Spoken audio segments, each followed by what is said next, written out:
I never thought one night could change the way I saw my marriage. But when my husband's best friend, Evan, stepped into our home that evening, something shifted. Mark and I had been married for 12 years. A good marriage, stable, predictable, the kind where you finish each other's sentences, know each other's routines, and don't have to ask what the other wants for dinner. But predictable also meant routine, and routine meant safe. Too safe. Evan arrived unannounced, and I remember the way my body reacted when I saw him. He was taller than Mark, broader too. His eyes locked onto mine as he stepped through the door, and in that moment, I knew something dangerous had entered my home. It wasn't his fault. He was just being himself. Confident, charismatic, the kind of man who always seemed like he had a secret to tell. "Hope I'm not intruding," he said, his voice deep, smooth. Mark clapped him on the back. "Never, man, you know that." He was staying with us for the weekend. Some work thing had brought him into town, and Mark had insisted he crash with us. I had no say in the matter, not that I would have objected. Evan had always been around, but in small doses, weekend barbecues, football nights, the occasional holiday party. This was different. This was him in my space. Dinner was filled with laughter, mostly between the two men as they reminisced about their college days, but I wasn't really listening. I was watching. Watching the way Evan's fingers wrapped around his glass, the way he leaned back in his chair, stretching his body just enough to make me notice. And I did notice. That night, I lay in bed beside my husband, but my mind was elsewhere. Mark was snoring lightly, his arm draped lazily over me, but all I could think about was the man just down the hall. I hated how much I was drawn to him, how much I wanted to test the boundaries of my marriage, just a little. The next morning, I made breakfast while Mark and Evan talked on the patio. It was a rare, sunny day, and I could see them through the kitchen window. Evan was laughing at something Mark said, his head thrown back, his shoulders shaking. He looked so at ease, so confident, I couldn't look away. When I finally stepped outside with the coffee, Evan turned his attention to me. "Morning," he said, his voice softer than I expected. I smiled, setting down the mugs. "Morning." Mark was already in full storytelling mode, completely oblivious to the undercurrent of something else between Evan and me. It was unspoken but heavy, a tension that neither of us acknowledged but both felt. Throughout the day, I found myself gravitating toward him, a brush of my hand against his arm when I passed him in the kitchen, the way I let my gaze linger just a little too long. He noticed. Of course, he noticed. That evening, Mark had to run an errand, leaving Evan and me alone in the house. I poured myself a glass of wine and sat across from him in the living room. He watched me, his expression unreadable, but his eyes were full of something I wasn't sure I was ready to name. "You seem different," he finally said. I tilted my head. "Different how?" He took a slow sip of his drink before answering. "I don't know. Just different." I held his gaze. "Maybe you just never paid attention before." Silence stretched between us, thick with everything we weren't saying. I knew I should stand up, walk away, leave the room before anything reckless happened. But I didn't. I stayed. Then he leaned forward, his elbows resting on his knees, his voice low. "Tell me something, and be honest." I swallowed. "Okay." He studied me as if deciding whether or not to say what was on his mind. And then he did. "Are you happy?" I opened my mouth, but no words came out. The answer should have been easy. "Yes, of course, I'm happy. I have a husband who loves me, a beautiful home, a good life." But the question settled in my chest, heavy and uncomfortable. Evan's gaze didn't waver. He was waiting for my answer. I finally exhaled. "I think happiness is complicated."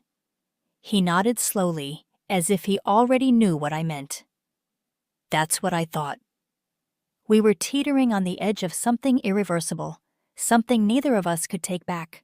My heart was pounding, my skin warm under his stare. The air between us felt charged, like an electric current waiting to snap. Then the front door opened, and Mark's voice called out. I jumped back, my pulse racing. Evan leaned away, his expression unreadable once again. Mark walked in, oblivious to the moment he had just interrupted. "You guys having a deep conversation without me?" he joked, setting his keys on the counter. I forced a smile. "Just catching up." Evan met my gaze one last time before looking away. That night, as I lay in bed beside my husband, I stared at the ceiling, my mind racing. Something had started, something dangerous and exciting, and I wasn't sure if I wanted to stop it. I closed my eyes, trying to will the thoughts away, but they wouldn't leave. Because for the first time in a long time, I felt something I hadn't felt in years. Alive. The next morning, I woke with a weight pressing on my chest. It wasn't guilt, not exactly, but something close. Restless thoughts had chased me through the night, whispers of things that could happen, things I wanted to pretend I wasn't thinking about. Mark stirred beside me, still half asleep, his arm draped over my waist. It was familiar, comfortable, safe. But my mind wasn't on him. I forced myself out of bed before I could let the thoughts settle in too deep. The house was still, the morning light barely creeping through the curtains. Evan's door was closed. I stared at it longer than I should have before heading downstairs. I moved through my morning routine, but nothing felt normal. My body was still humming with the energy of last night, of that conversation that shouldn't have felt as intimate as it did. "Are you happy?" His voice echoed in my mind. A simple question. A dangerous one. By the time I heard footsteps descending the stairs, I was already pouring coffee. I didn't turn around, but I knew it was him. I felt him before I saw him, the air shifting as he entered the room. "Morning," he said, his voice still carrying the weight of sleep. "Morning," I answered, willing myself to keep it casual. He walked past me, reaching for a mug, and I could feel the warmth radiating from his skin, the heat of his body too close to mine. I should have stepped away. I didn't. We stood in silence for a beat too long, the air between us thick with something unspoken. Then, just as quickly as it came, the moment passed. He moved to sit at the kitchen table, stretching out like he belonged there. "You didn't sleep much," he said, watching me over the rim of his mug. I hesitated, my fingers tightening around my own cup. "How do you know that?" He smirked. "Because I didn't either." I felt my breath hitch, but I covered it with a sip of coffee. This was a dangerous game, a silent one, built on stolen glances and words that meant more than they should. But I wasn't stopping it. Mark joined us a few minutes later, oblivious to everything. He kissed my temple as he passed, then clapped Evan on the back, launching into some story about work. I nodded along, smiled when I was supposed to, but my mind was somewhere else. The day dragged on, each moment stretching longer than it should. I found excuses to move around the house, to avoid being alone with Evan for too long. But it didn't stop the tension, didn't erase the way his eyes followed me when he thought I wasn't looking. By evening, I was exhausted, not physically, but mentally, emotionally. I needed a break, some space to breathe. "I think I'm going to take a bath," I told Mark as he settled onto the couch. He barely glanced up from his phone. "Sounds good. I'll be here if you need me." I forced a smile and made my way upstairs. The hot water was a welcome relief, steam curling around me as I sank into the tub. I closed my eyes, letting the tension slowly unravel from my body. But peace was fleeting, and it wasn't long before I heard a soft knock on the door. I should have ignored it. I didn't. "Yeah?" My voice came out quieter than I intended. The door didn't open, but Evan's voice came through, low and uncertain. "I was just checking if you were okay." I swallowed hard. "I'm fine." A pause. Then, "Okay." I listened as his footsteps retreated down the hall, my heart pounding so loudly I was sure he could hear it. That night, I lay in bed staring at the ceiling again. But this time, I wasn't just thinking, I was deciding. The next day, the tension between us reached its breaking point. Mark had left for a few hours, running errands, giving Evan and me something we hadn't had since he arrived: time alone. I was in the kitchen, washing dishes, when I felt him behind me. He didn't say anything, didn't move closer, but I could feel his presence, the heat of him just inches away. I turned slowly, my hands still wet, droplets slipping down my arms. He was watching me, his gaze dark, unreadable. "This is dangerous," I said, my voice barely above a whisper. He didn't move, but his eyes searched mine. "I know." And yet neither of us stepped away. I could hear my heartbeat, feel the pulse in my throat. My hands trembled as I set the dish down, my breath coming too fast, too shallow. Then finally, he moved. A single step forward, closing the space between us. "Tell me to leave," he said, his voice rough. I should have. I didn't. Instead, I did the one thing I had told myself I wouldn't do. I reached for him. His hands were on me in an instant, his grip firm, certain. The moment his skin met mine, it was like something inside me ignited. My breath hitched as he pulled me closer, the warmth of his body searing through my clothes. I didn't think. I didn't hesitate. I just let it happen. And for the first time in years, I felt more than just alive. I felt unstoppable. The aftermath of what had happened in the kitchen followed me into every moment of the next day. I barely slept, my body still thrumming with the feeling of Evan's hands on me, the taste of his breath so close to mine.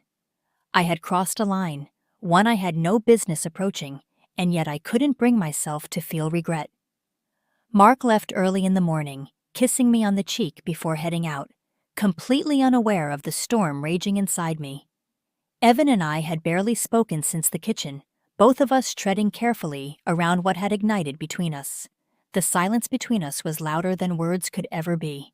By noon, I found myself in the backyard, sitting on the patio with a book I wasn't really reading. The sun was warm against my skin, but I still felt cold, unsettled. I heard the door slide open behind me and knew before I turned that it was him. Evan stood in the doorway, watching me. "Mind if I sit?" I hesitated, then nodded. He moved beside me, close enough that I could feel the heat radiating from his body. He didn't speak at first, just sat there, his fingers tapping lightly against the armrest of the chair. Finally, he exhaled. "About last night." I held up a hand, stopping him.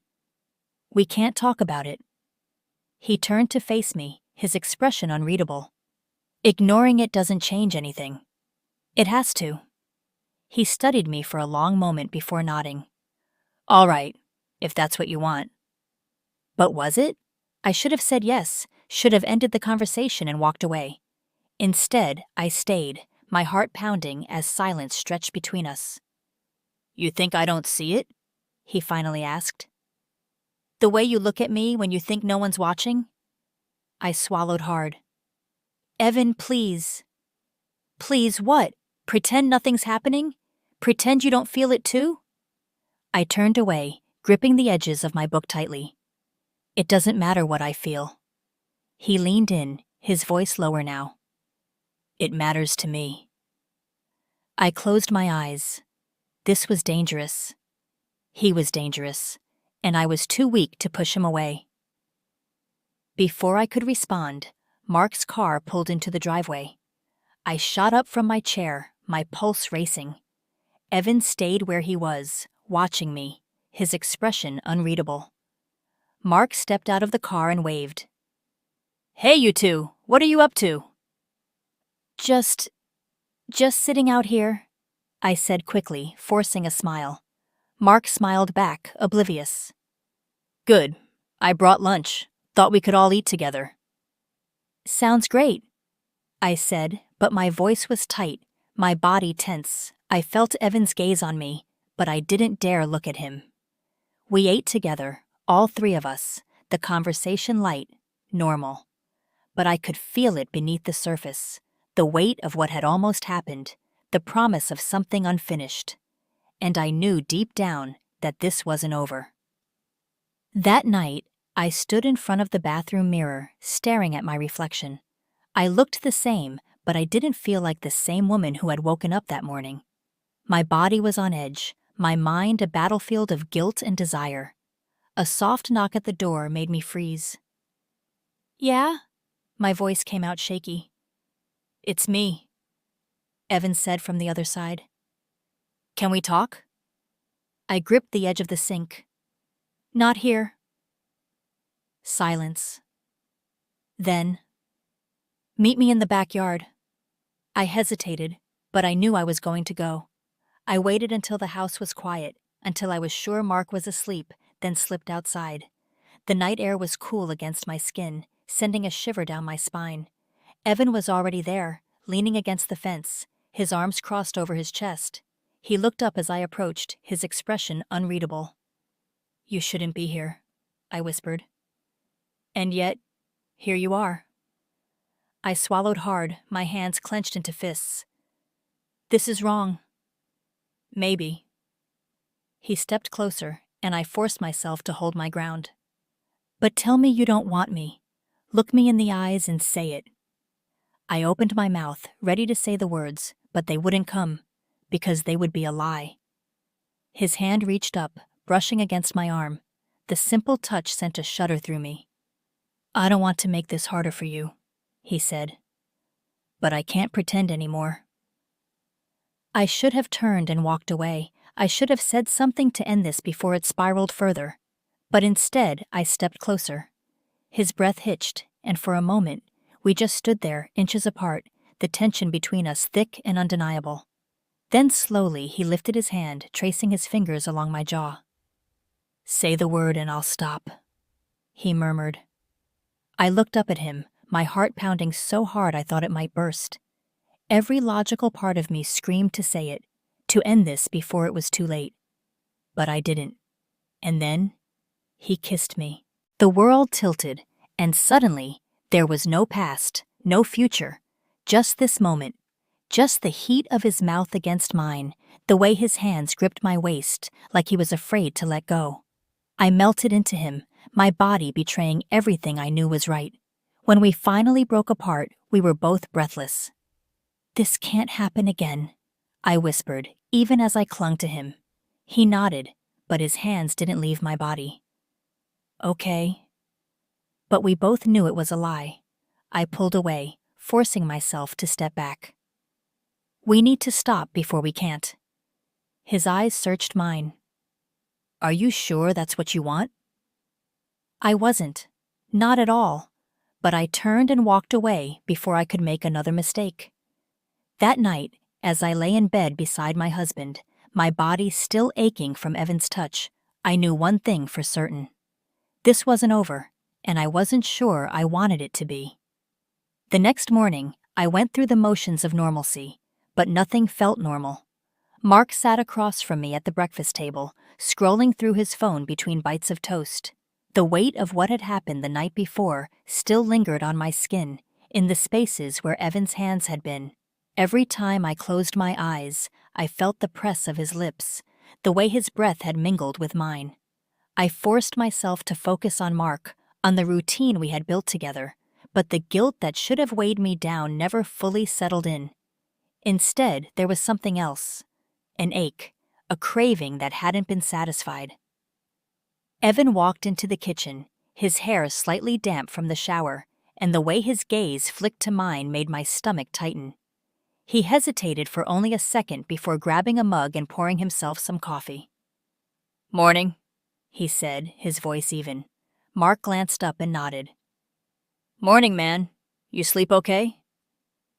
Evan took a slow sip, then nodded. "Yeah, fine." He was lying. I could see it in the way his shoulders were too rigid, in the way his fingers tapped lightly against the countertop. He was just as unsettled as I was. Mark set his phone down, stretching. "I'm heading out in a bit. Got a few things to take care of." He turned to me. "Want to come with me?" I should have said yes. I should have gone with him, put distance between myself and Evan, but I couldn't bring myself to do it. I shook my head. "No, I think I'll just stay here, get some things done around the house." Mark shrugged, oblivious. "All right, I shouldn't be too long." I watched him get up, grab his keys, and kiss me on the cheek before heading out the door. I didn't move until I heard the sound of his car pulling out of the driveway. The silence in the house was deafening. Evan stood across the room, his hands wrapped around his coffee mug, his eyes locked onto mine. "We shouldn't do this again," I whispered, my voice barely audible. He didn't move, didn't look away. "Then why didn't you leave with him?" I swallowed hard. "I don't know." He took a slow step toward me. "I think you do." I stayed rooted to the spot, my pulse hammering in my throat. "Evan, you want me to stop?" he asked, his voice low, dangerous. "Say the word, and I will." I opened my mouth, but nothing came out, because I didn't want him to stop. In 2 strides, he was in front of me, his hand cupping the side of my face, his thumb brushing over my lips. I exhaled shakily, my resolve crumbling. Then he kissed me, and I let him. This time there was no hesitation, no second guessing. His arms wrapped around me, pulling me flush against him, and I melted into the warmth of his body. The taste of him, the scent of his skin, it was intoxicating. My hands fisted in his shirt, desperate, needy. He groaned against my mouth, his fingers tangling in my hair as he backed me up against the counter. "Tell me you don't want this," he murmured against my lips. I couldn't. I didn't want to lie. Instead, I pulled him closer, my body answering for me. Everything after that was a blur. Heat, friction, whispered words that meant too much. We lost ourselves in each other, in the reckless abandon of the moment. There was no thinking, no questioning, just feeling. By the time we pulled apart, breathless and shaken, reality started to creep back in. I pressed a hand to my chest, trying to steady the rapid beat of my heart. Evan ran a hand through his hair, his expression unreadable.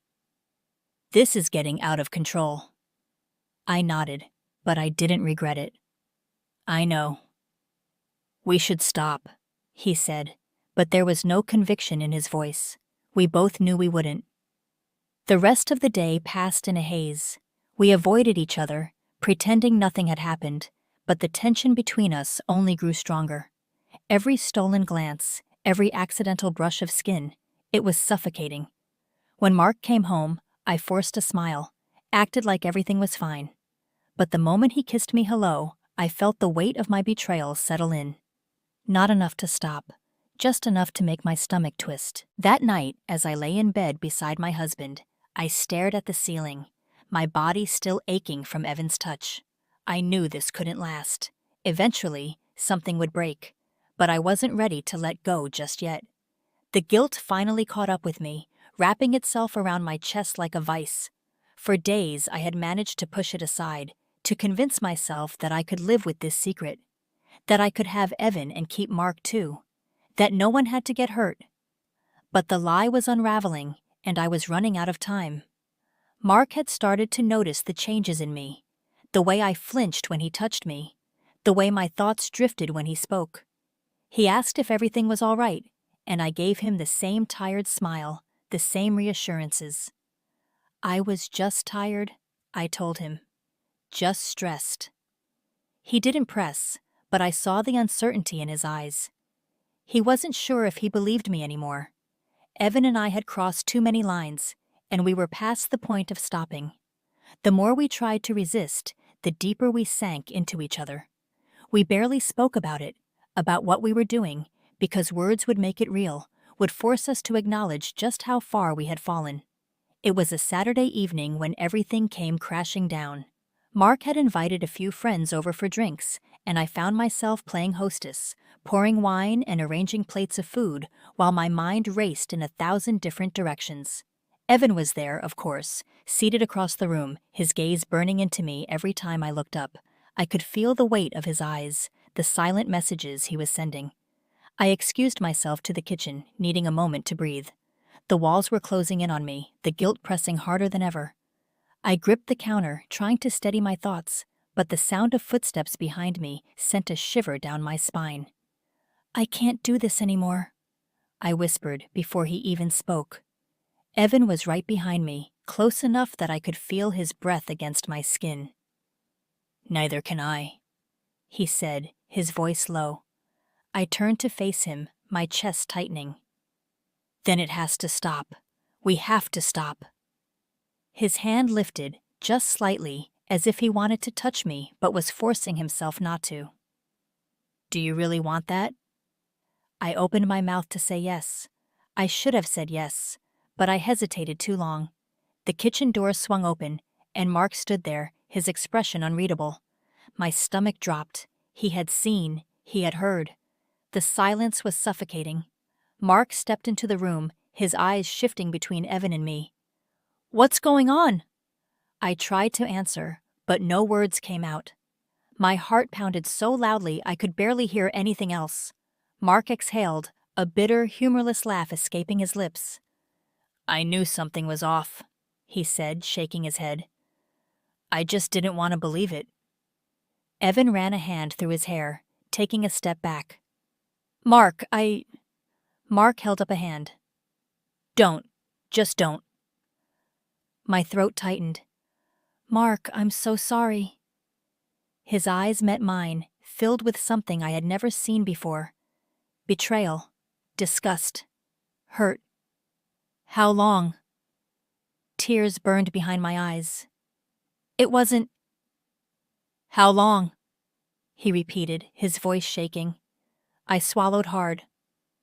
A few weeks. He let out a hollow laugh, rubbing a hand over his face. A few weeks, he muttered. A few weeks? And you threw everything away? I didn't mean for it to happen, I said weakly. But it did, he shot back. And now what?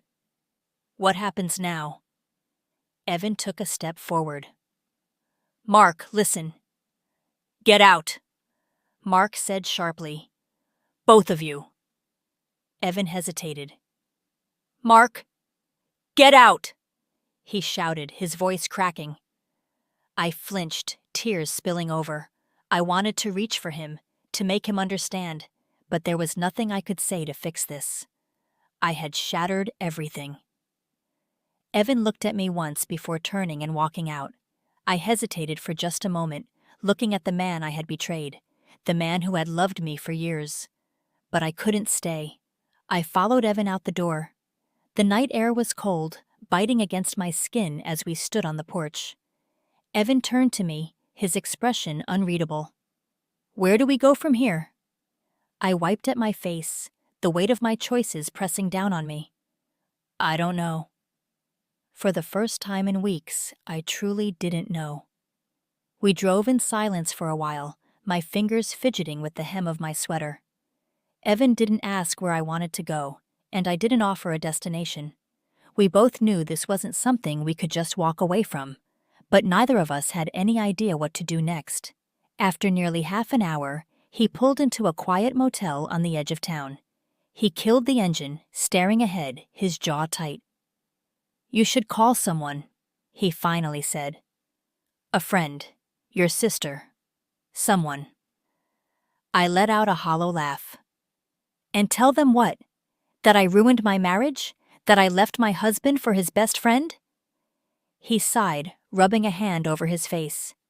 You didn't leave him for me. I turned to him, searching his face. Then what did I leave him for? His grip tightened on the steering wheel. For yourself. I didn't know if that was true. Maybe I had left because I was weak, because I was selfish. Maybe I had left because I couldn't face the life I had built anymore, because I wasn't the woman Mark thought I was. Or maybe I had left because I had never truly been happy to begin with. The motel room was small, sterile, a single bed, a nightstand, a TV mounted on the wall. I sat on the edge of the bed, staring at the floor as Evan locked the door behind him. Neither of us spoke for a long time. The weight of everything that had happened, everything we had lost, was too heavy to ignore. Finally, he sat beside me. We can figure this out, he said, though his voice lacked conviction. I nodded, though I wasn't sure I believed it either. Yeah. But even as I said it, I knew that some things couldn't be fixed. Some choices couldn't be undone, and some betrayals left scars that would never fully heal.